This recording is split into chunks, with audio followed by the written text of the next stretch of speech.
पैसा तो हम जो लगा बैठे हैं तो लग गया सारा।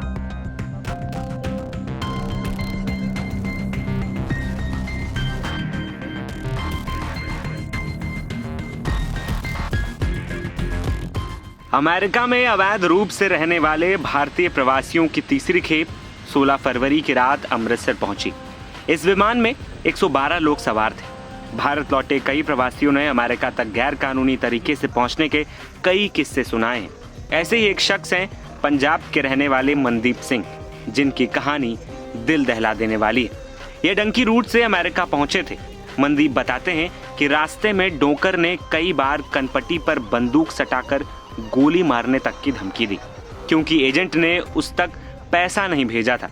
मनदीप ने यहाँ तक कहा कि उन्हें रास्ते में कमोड का पानी तक पीना पड़ा। मनदीप के पिता की आंखें भी बेटे के डंकी रूट से जाने और वापस आने की कहानी बताते हुए भर आ रही हैं। उनका कहना है कि अब तो सारा पैसा भी चला गया। पैसा तो हम जो लगा बैठे हैं तो लग गया सारा। मनदीप सिंह, गाँव शिव मधुरा। मनदीप, आप बाहर गए और अमेरिका से आपको आना पड़ा, थोड़ा बताएंगे कब गए थे और कैसे रहा मन था? मैं 18 सितंबर को गया था जी, यहाँ से दिल्ली से मुंबई से बाहर गोवाना और Brazil, Bolivia, Peru, Colombia, Panama से होते हुए गया था। तो ये विचार कैसे आया कि मुझे बाहर जाना है? मेरे फ्रेंड गए हुए पहले। गए हुए आपके? तो कोई दिक्कत थी रोजगार की जो आपको बाहर जाना पड़ा? हाँ, दिक्कत थी, परेशानी थी। क्या? बस काम कुम नहीं मिलता था यहीं। तो कैसे एजेंट से मिले, कितने पैसे दिए आपने? एजेंट से मिले, चीका से मिले और 40 लाख में बात हुई थी। क्या हुआ फिर बताएं थोड़ा। उसके बाद जी उसने 40 दिन का टाइम मांगा था और उसने कम से कम 4-5 महीने लगा दिए, जिसकी वजह से हम लेट वहाँ पहुँचे। वहाँ सरकार चेंज हो गई और हमें वहाँ से डिपोर्ट कर दिया गया। दीवार कूद के गए थे तो कैसे गए थे और वहाँ क्या प्रक्रिया थी? वहाँ डोंकर ने हमें मैक्सिको से अमेरिका एंटर करवाया और कूदने के बाद हमें बॉर्डर पुलिस उठाकर ले गई और हमें वहाँ अरेस्ट कर चौकी में डाल दिया गया था।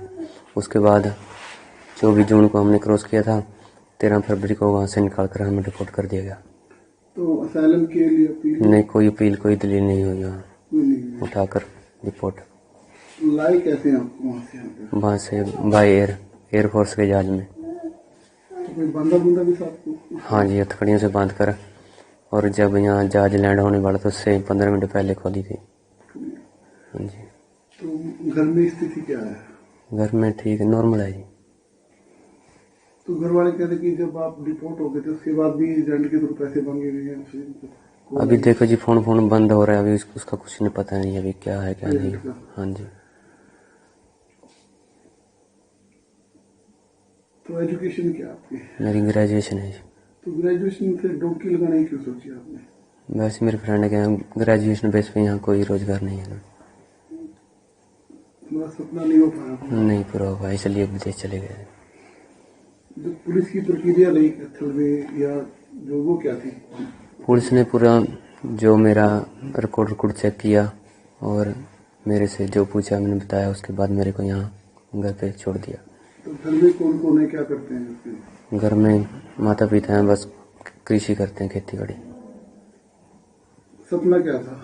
सपना भी यूएस से जाएंगे, पैसे वैसे कमाएंगे, अपनी लाइफ सेट करेंगे। तो डिपोर्ट हो गए तो आगे का क्या विचार है? अब तो डेपुटेशन लागी 5 साल के लिए बैन है, कहीं नहीं जा पाई। पंजाब के तरन तारन में रहने वाले मनदीप हाल ही में अमेरिका से अवैध प्रवासी के तौर पर भारत लौटे हैं। परिवार में माँ बाप के अलावा बड़े भाई इकबाल सिंह हैं। मनदीप बताते हैं कि 2022 में वे नौकरी करने के लिए स्पेन गए हुए थे। मेरा एक दोस्त अमेरिका में रहता है, उसने फोन पर बोला कि अमेरिका आ जाओ, यहाँ बहुत पैसा है। इसके बाद पंजाब के ही एक एजेंट से बात करके अमेरिका पहुँचने की डील डन हुई।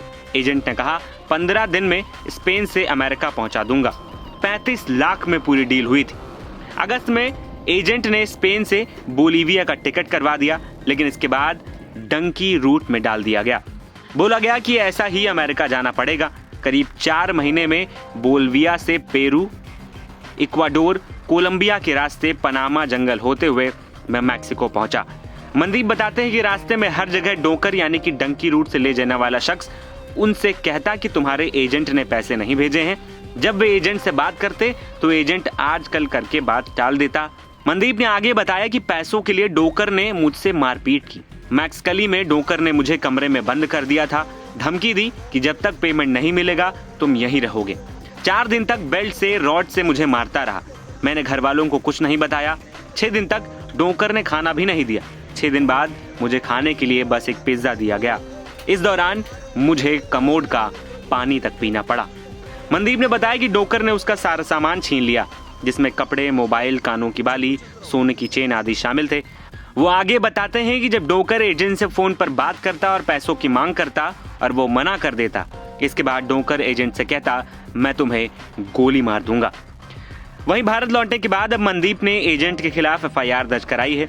एजेंट फिलहाल फरार है, हालांकि पुलिस मामले की जांच कर रही है।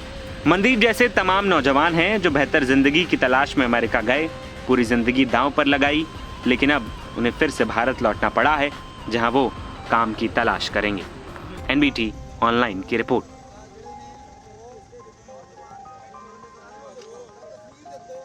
तस्वीरें देख सकते हो कि किस तरह